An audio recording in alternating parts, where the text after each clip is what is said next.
বৌমা, পঞ্চমের আসতে দেরি হবে, তুমি খেয়ে নাও। ও না আসলে আমি খাবো না মা। ওকে আরে বাড়ির ভাত খেতে হবে না মা, ডিভোর্স পেপারে সইটা করে দিয়েছি, তুমিও সইটা করে আসতে পারো। পঞ্চম থাক মা, ভালোবাসা কখনো জোর করে আদায় করা যায় না। বৌমা, তুমি চলে গেলে আমাকে কে দেখবে? ডিভোর্সটা আপনার ছেলের সঙ্গে হচ্ছে, আপনার সঙ্গে না মা।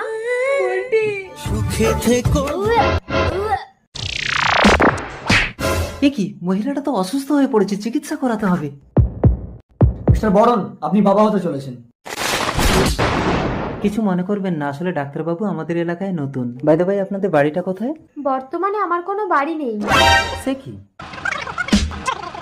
আমাকে একটা কাজ খুঁজে দেবেন? না না, এই অবস্থায় আপনাকে কাজ করতে হবে না, এই বাড়িতে আমি একা থাকি, আপনি এখানে থাকুন, আমি আপনাকে খেটে খাওয়াবো। আপনি একা থাকেন, লোকে তো আমাকে বদনাম দেবে। এসো আমরা নতুন সম্পর্ক গড়ি 10 বছর পর। মা আমি খেলতে যাচ্ছি। না একদম যাবি না, আমি কাজে যাচ্ছি। মানুষটা বাড়িতে একা আছে শোনাই। সেদিন গাড়ির চাকাটা আমার পায়ের উপর থেকে না গিয়ে আমাকে পিষিয়ে দিলে ভালো হতো।